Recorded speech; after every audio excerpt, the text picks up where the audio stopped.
नमस्कार। आज अखिलेश यादव से मुलाकात हुई।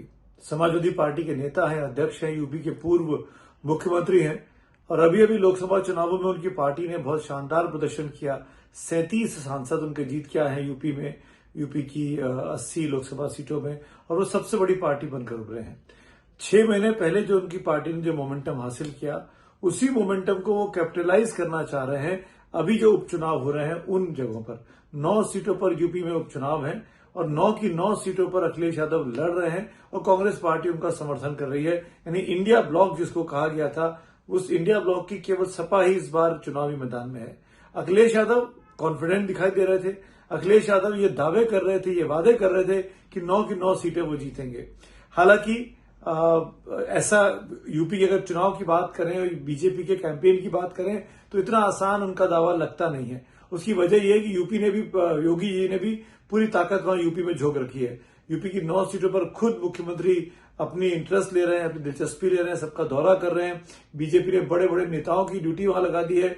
योगी सरकार के तमाम कैबिनेट मंत्री उपचुनावों में लगे हुए हैं। तो ये करो या मरो की लड़ाई है, खासकर योगी आदित्यनाथ के लिए भी और अखिलेश यादव के लिए भी। अखिलेश को साबित करना है कि जो मोमेंटम उनको मिला था जून में, मई के महीने में, वो 6 महीने बाद भी बना हुआ है और वो फ्लूक नहीं था, वो हवाई नहीं था। और योगी जी को साबित करना है कि जो मोमेंटम उनके हाथ से निकल गया था, उन्होंने उसको रिकवर कर लिया है।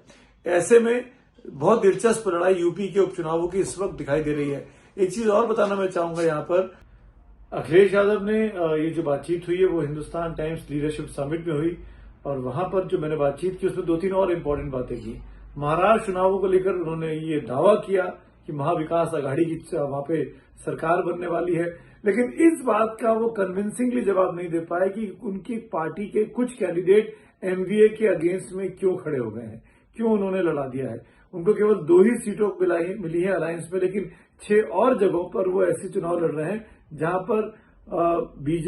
पर बीजेपी का फायदा वो पहुंचा सकते हैं, क्योंकि वो महाविकास आघाड़ी के उम्मीदवार के सामने है और उन सीटों पर एमआईएम का उम्मीदवार भी है, यानी असदुद्दीन ओवैसी का। तो गैर विरोधी जो बीजेपी वोट है उसमें आपस में बंटवारे की स्थिति इन 6-7 सीटों पर दिखाई दे रही है। ऐसा क्यों किया, इसका जवाब खुलकर अखिलेश नहीं कर पाए। अखिलेश ने प्रयागराज के मामले पर छात्र जो प्रोटेस्ट कर रहे हैं खुलकर कहा कि मैं उनके साथ हूं, मैं जानबूझकर धरना स्थल पर नहीं जा रहा हूं क्योंकि फिर छात्रों को परेशान किया जाएगा और ये कहा जाएगा कि इस मामले में राजनीति कर रही है समाजवादी पार्टी, पर मैं बाहर रहकर उनका समर्थन कर रहा हूं और छात्र ऐसी कोई मांग नहीं कर रहे हैं जो कि नाजायज हो, ये मांग पूरी की जा सकती है।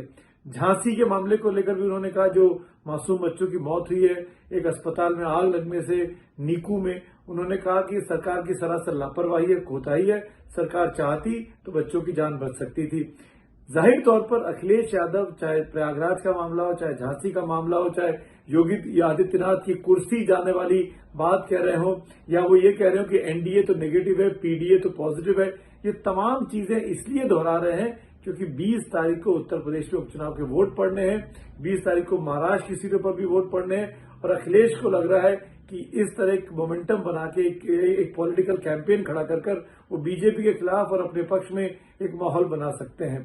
एक चीज और कही कि महाराष्ट्र में कांग्रेस के प्रदर्शन पर तय होगा कि महाविकास आघाड़ी की कितनी सीटें आएंगी, यानी वहां भी वो कांग्रेस को ही जिम्मेदार बताएंगे अगर सरकार बनी और अगर सरकार नहीं बनी, क्योंकि हरियाणा में भी ब्लेम उन्होंने कांग्रेस की एक तरीके की जो अधिकारवादी राजनीति थी, उन्होंने अलायंस को अपने सीट्स नहीं दिए थे, वही चीज वो इस बार भी कह रहे हैं कि अगर महाराष्ट्र में सरकार बनी एनडीए की तो वो कांग्रेस के परफॉर्मेंस की वजह से बनेगी और नहीं बनी तो जाहिर तौर पर कांग्रेस को उसका ब्लेम अखिलेश के मुंह से कम लेना ही पड़ेगा। धन्यवाद।